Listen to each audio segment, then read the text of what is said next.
Shalom, kita berjumpa kembali dalam seri prabaptisan. Di bagian kedua, kita akan belajar tentang topik yang berjudul keselamatan. Seperti yang saya sampaikan di bagian pertama, bahwa baptisan adalah tindakan atau respon pertama kali dari orang yang percaya, dan firman Tuhan berkata bahwa orang yang percaya dan dibaptis akan diselamatkan. Jadi baptisan itu erat kaitannya dengan keselamatan. Saudara, tanpa kita sadari, setiap manusia di bumi ini sesungguhnya membutuhkan keselamatan, merindukan keselamatan, dan selalu mengharapkan keselamatan. Apa buktinya? Kita sering mendengar orang berkata selamat pagi, selamat jalan, selamat berbahagia, selamat melayani, selamat berjumpa, dan lain sebagainya. Artinya setiap manusia sesungguhnya membutuhkan perlindungan dari ancaman-ancaman, sehingga beberapa orang berani membeli alat-alat keselamatan dengan harga yang tinggi, surat-surat asuransi yang mahal.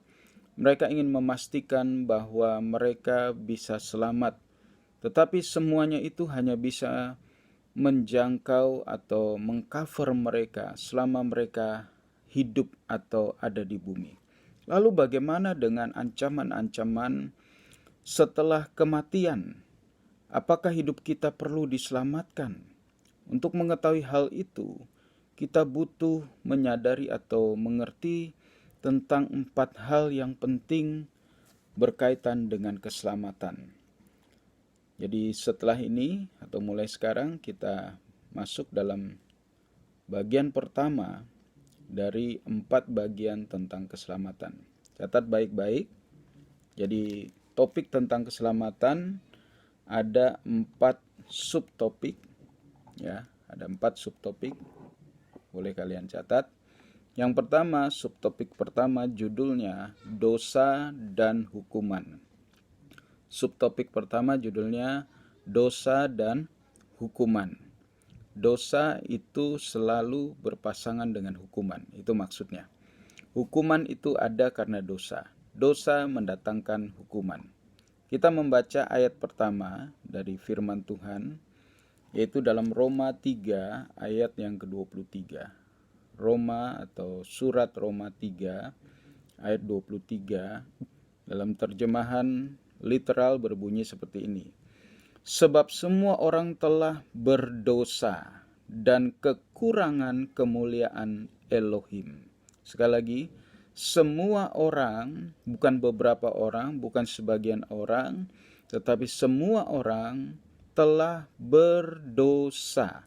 Dalam terjemahan Lembaga Alkitab Indonesia memang dikatakan telah berbuat dosa, tetapi terjemahan yang lebih benar adalah bukan berbuat saja, tetapi have sin atau berdosa atau memiliki dosa yang terbawa atau mereka bawa bahkan sejak lahir. Jadi subtopik pertama yaitu dosa dan hukuman ini kita bagi dalam 2 bagian lagi, yaitu yang pertama dosa manusia. Firman Tuhan tadi berkata bahwa semua orang telah berdosa. Bukan beberapa orang saja, tetapi semua orang telah berdosa.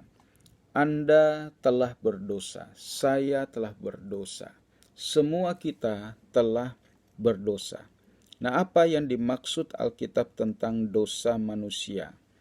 Ada beberapa hal yang harus kita jawab. Yang pertama, siapa saja yang berdosa? Sekali lagi, siapa saja yang berdosa?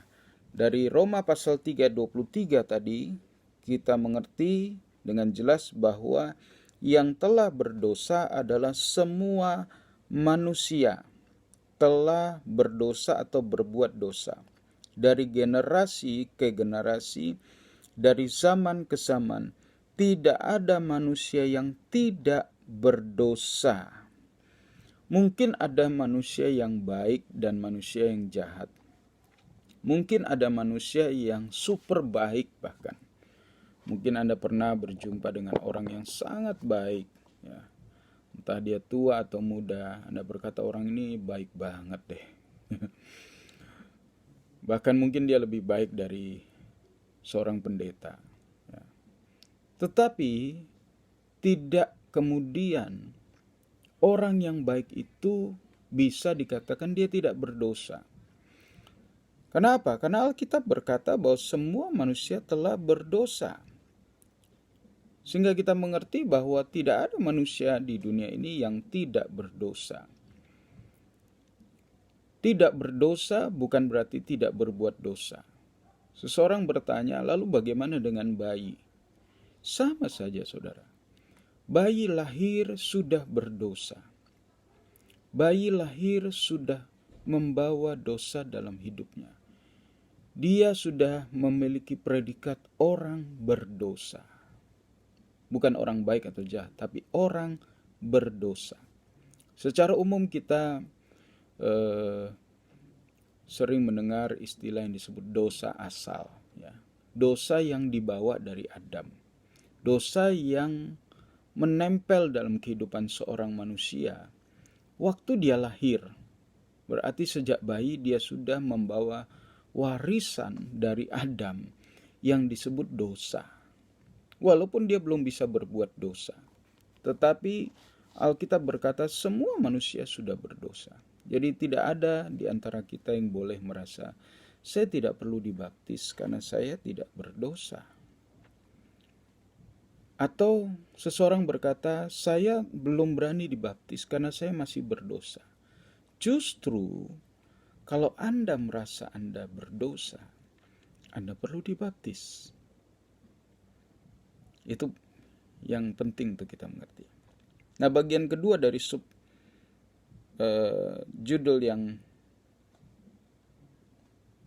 judul tentang dosa, yaitu apa itu dosa?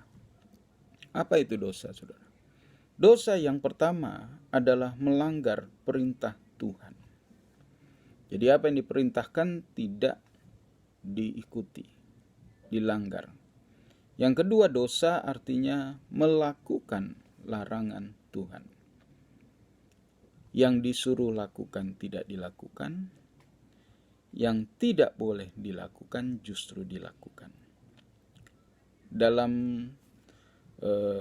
pengertian yang lebih baik dipakai kata hamartia.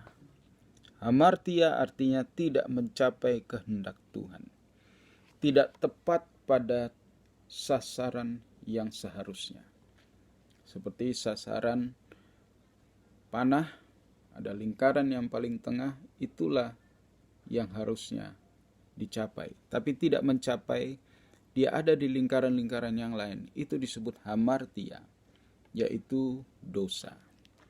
Satan adalah penghalang kehendak Tuhan. Kenapa si jahat itu diberi nama Satan? Yaitu yang menghalangi kehendak Tuhan. Tentu ini berasal daripada peristiwa di Taman Eden ketika Adam dan Hawa dihalang-halangi oleh iblis untuk melakukan kehendak Tuhan. Justru ditipu oleh iblis sehingga mereka memakan buah yang Tuhan larang. Sejak itulah dosa masuk dalam kehidupan manusia. Dan dari generasi ke generasi dosa diwariskan.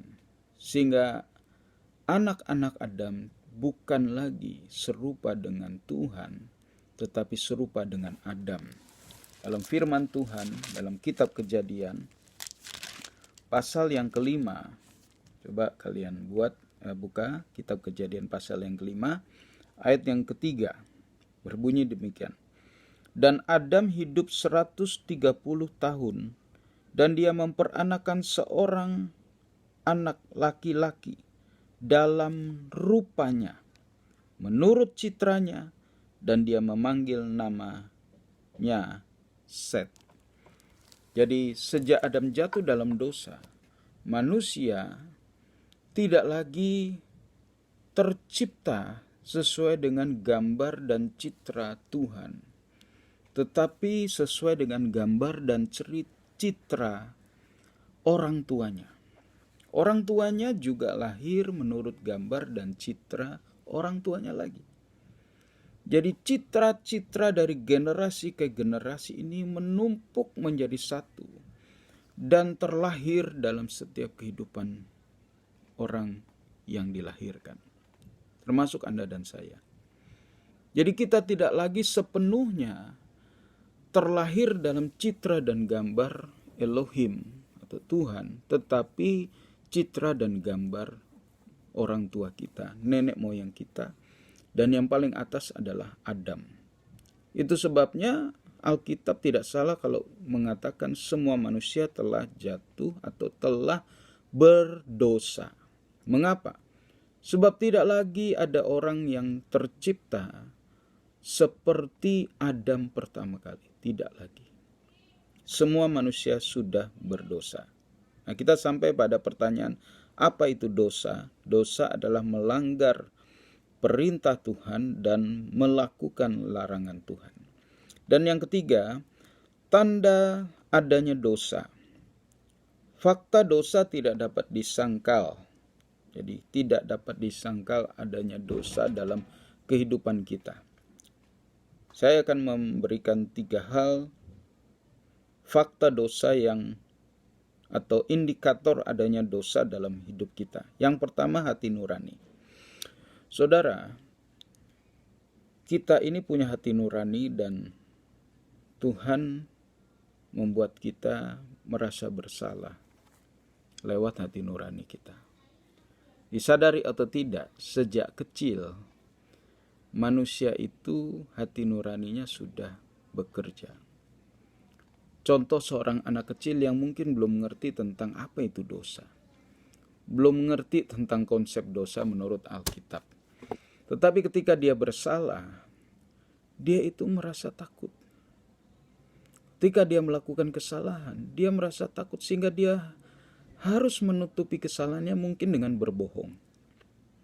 Ini adalah salah satu tanda bahwa ada dosa dalam kehidupan manusia, bahkan sejak kecil. Yang kedua, yaitu penderitaan. Penderitaan dalam kehidupan manusia adalah tanda atau indikator adanya dosa.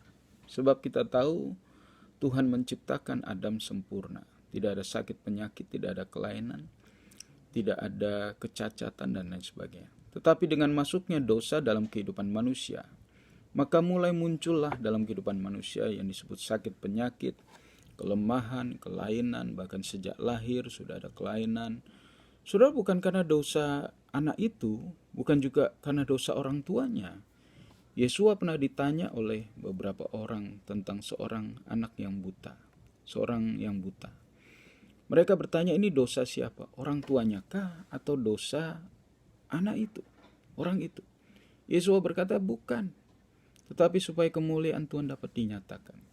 Jadi belum tentu karena dosa seseorang lalu dia sakit. Tetapi secara universal, sakit penyakit itu ada dalam kehidupan manusia oleh sebab adanya dosa.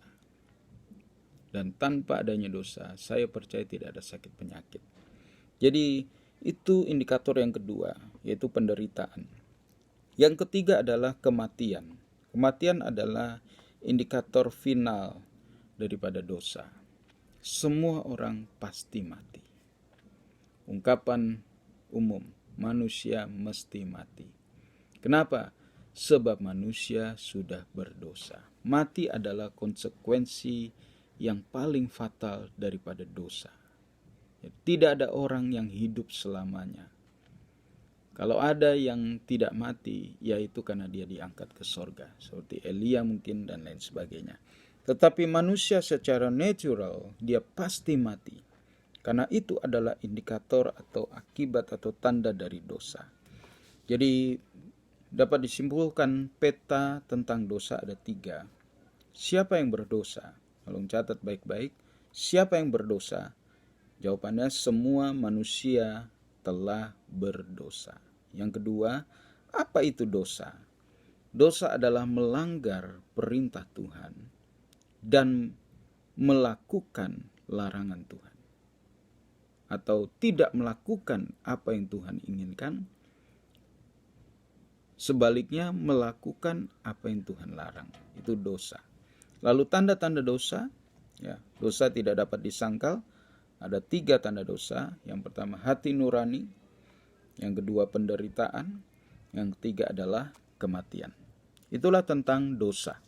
Bagian dari subtema dosa dan hukuman. Jadi saya berharap kita mengerti di bagian ini. Ya, sekali lagi tentang keselamatan ada 4 asas pokok. Yang pertama, dosa dan hukuman. Ya. Subtopik dosa dan hukuman ini dipecah menjadi 2, dosa dan hukuman. Tadi saya sudah jelaskan tentang dosa. Sekarang kita akan belajar tentang hukuman dosa. Ya. Tadi saya katakan bahwa hukuman ada karena ada dosa. Tidak ada hukuman jika tidak ada dosa. Dosa melahirkan hukuman. Ya. Jadi 2 hal ini adalah couple, tidak bisa dipisahkan. Tidak mungkin orang berdosa tapi tidak mau dihukum.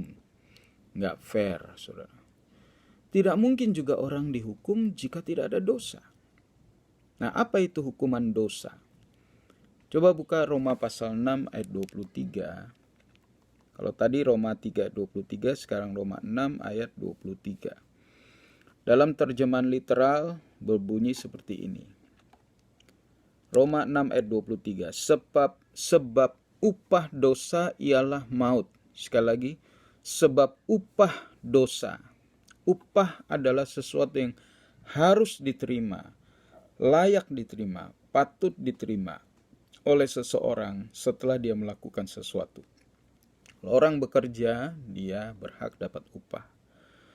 Orang berdosa, upahnya ialah maut. Tetapi karunia Elohim, karunia Tuhan ialah hidup yang kekal di dalam Hamasya Yeshua Tuhan kita. Saudara, ini ayat yang adil daripada Tuhan. Tuhan berkata, dosa harus diganjar dengan hukuman. Tetapi tidak sampai di situ firman Tuhan. Dia melanjutkan dengan tetapi kasih atau tetapi karunia Elohim ialah hidup yang kekal di dalam Hamasya Yeshua Tuhan kita.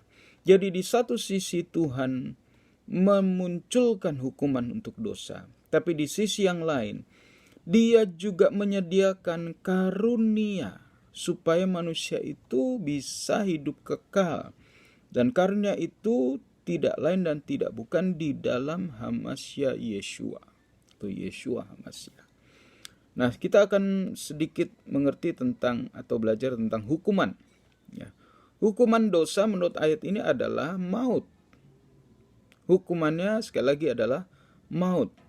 Upah dosa adalah maut. Lalu mungkin Anda berkata, kenapa Adam waktu dia berdosa, dia tidak langsung mati? Sebab memang maut bukan hanya berarti mati secara jasmani. Ya. Adam masih hidup lama, bahkan masih melahirkan keturunan-keturunan yang banyak. Maut itu berarti terpisah dari hadirat Tuhan. Maut terpisah dari hadirat Tuhan.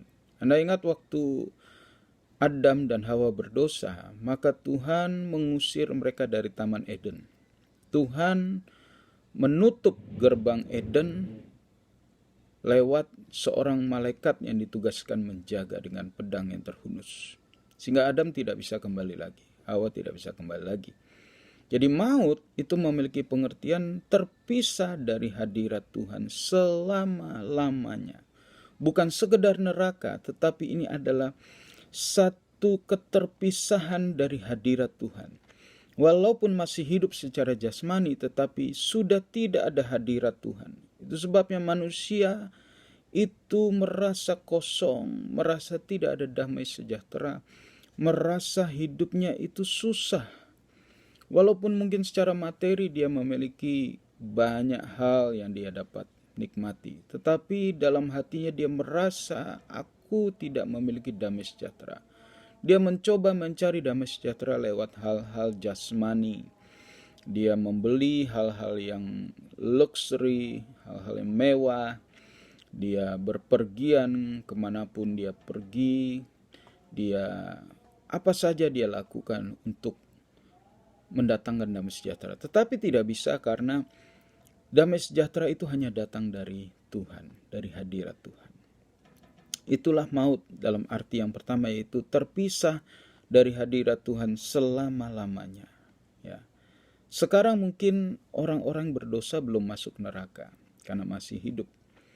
Tetapi rasa atau bau neraka itu sebenarnya sudah mulai kita rasakan.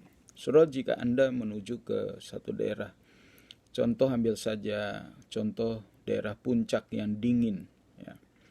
Anda belum sampai di puncak, Anda mungkin baru sampai di Ciawi.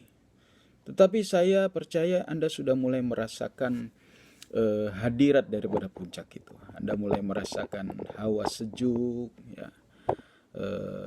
Pemandangan yang indah mulai Anda rasakan, hawa yang sejuk, makanan-makanan yang nikmat dan lain sebagainya. Meskipun belum sampai di puncak. Seperti itulah kira-kira neraka. Orang belum sampai ke neraka, tetapi sebenarnya efek dari neraka itu, hadirat neraka itu, dalam tanda kutip hadirat neraka itu sudah mulai dirasakan oleh manusia. Manusia sudah merasakan panasnya, ya, masih di bumi tapi sudah panas. Beberapa orang bahkan mengatakan neraka di bumi. Rumah tangga saya seperti neraka di bumi. Hidup saya seperti neraka di bumi. Beberapa orang yang tidak tahan, mereka bunuh diri. Mereka mengakhiri hidup mereka karena mereka sudah nggak tahan. Tidak ada damai sejahtera, tidak ada sukacita. Hidup ini rasanya kosong, hidup ini rasanya hampa. Itulah maut. Dan yang kedua, saudara, berarti juga kematian yang sesungguhnya. Tetapi kita tahu bahwa kematian itu adalah proses. Kalau Anda menangkap ikan, ketika ikan itu dikeluarkan dari air, tidak lama kemudian dia akan mati. Dia sedikit menggelepar lalu dia mati. Waktu dia mati belum busuk sepertinya, ya. Lalu orang memasukkan ke dalam lemari es supaya awet. Tetapi saudara, sesungguhnya proses pembusukan itu sudah mulai terjadi sejak ikan itu tidak bernafas. Proses pembusukan sudah mulai terjadi dan ikan itu sedang menuju pembusukan total. Bisa diperlambat dengan cara dimasukkan ke dalam lemari es, tetapi tidak bisa menghentikan pembusukan. Waktu manusia jatuh dalam dosa, sebenarnya pembusukan itu sudah mulai terjadi dalam hidupnya. Belum totally busuk, tetapi sudah mulai busuk, mulai mati, mulai rusak. Seperti ikan itu sudah mulai rusak, sudah mulai bau, dan sampai akhirnya benar-benar manusia itu mati. Jadi semua manusia menuju kematian walaupun belum mati. Ya, ada yang disebut penuaan. Obat-obatan, vitamin diharapkan bisa memperlambat penuaan. Ada orang yang mengalami penuaan dini. Umurnya belum terlalu banyak tapi sudah mulai seperti orang tua. Ya. Dalam kerohanian pun seperti itu. Dalam kehidupan roh kita seperti itu. Kita menuju kematian total. Dan yang ketiga adalah perbudakan dosa. Maut juga berarti perbudakan dosa atau ikatan dosa. Saudara, Anda tidak bisa mau berdosa tetapi tidak mau terikat. Nggak bisa. Dosa pasti mendatangkan ikatan atau perbudakan. Sekali manusia mencoba dosa, maka dia sesungguhnya mulai terikat. Lihat saja orang yang mengkonsumsi narkoba. Tidak ada orang hari ini mengkonsumsi narkoba lalu dia tidak terikat. Dia langsung terikat dan dia akan meningkatkan dosisnya. Pornografi, sekali orang melihat pornografi, dia akan terikat. Ya. Jadi dosa, hukuman dosa diantaranya adalah perbudakan dosa.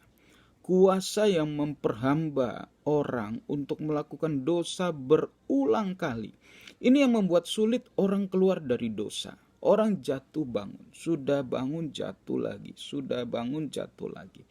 Orang sulit untuk hidup benar sebelum dosa ini diselesaikan. Jadi sekali lagi, orang tidak mudah atau sulit bahkan tidak mungkin hidup benar sebelum dosa diselesaikan. Karena dosa itu impactnya, dampaknya adalah perbudakan. Jadi hukuman dosa yang digambarkan dengan satu kata yaitu maut memiliki tiga, catat ya, tiga pengertian. Yang pertama, keterpisahan dari Tuhan selamanya. Tidak ada damai sejahtera, hidup rasa kosong dan hampa. Yang kedua, pembusukan rohani dan jasmani juga. Manusia sedang berjalan menuju kematian. Tidak ada orang semakin muda, semua semakin tua. Yang ketiga, perbudakan dosa. Artinya, dosa itu mengikat. Tidak bisa orang mau berdosa, mau menikmati dosa tanpa terikat. Tidak bisa. Orang akan tidak mungkin bisa hidup benar tanpa dosa diselesaikan. Sampai di sini kiranya kita mengerti sub bab yang pertama dari bab yang berjudul keselamatan, yaitu dosa dan hukuman. Jadi sekali lagi sebelum kita tutup, bab pertama judulnya keselamatan. Ini berkaitan dengan Markus 16 ayat 16. Siapa yang percaya dibaptis akan diselamatkan. Bab pertama ini memiliki 4 subbab.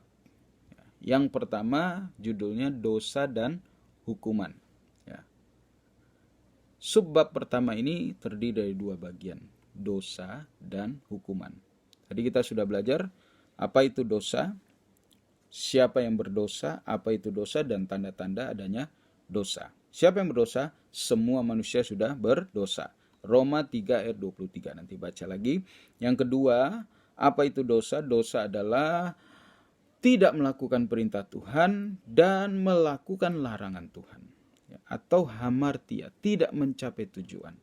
Yang ketiga, tanda adanya dosa yaitu hati nurani yang selalu menuduh, penderitaan, sakit penyakit dan lain sebagainya, dan kematian. Lalu bagian yang kedua yaitu hukuman dosa. Dosa adalah akibat hukuman itu datang karena dosa. Apa hukuman dosa? Upah dosa adalah maut. Roma 6 ayat 23. Sebab upah dosa ialah maut. Apa itu maut? Maut yang pertama adalah terpisah dari Tuhan. Yang kedua, pembusukan rohani dan jasmani. Artinya manusia menuju kematian. Yang ketiga, perbudakan dosa. Jadi dosa melahirkan dosa. Upah dosa adalah keterikatan atau perbudakan dosa. Semoga kita mengerti subbab yang pertama ini. Selanjutnya kita akan masuk di subbab yang kedua, yang judulnya usaha manusia sia-sia. Tapi masih dalam bab yang pertama, yaitu keselamatan. Kita berdoa. Bapa, kami berdoa supaya di bagian pertama ini kami mengerti bahwa semua kami sesungguhnya sudah berdosa. Kami lahir dalam dosa, kami dilahirkan dalam dosa. Dan dosa akan mendatangkan hukuman.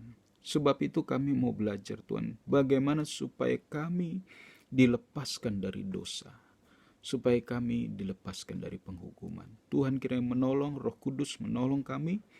Dan kami menyadari Tuhan bahwa kami membutuhkan Tuhan. Kami butuh keselamatan. Bukan hanya di bumi, tetapi di alam yang akan datang. Terima kasih Bapa, dalam nama Yeshua kami sudah berdoa. Haleluya. Amin. Sampai berjumpa. Terima kasih sudah menonton. Bapak Yahweh memberkati kita sekalian. Shalom bagi kita semua.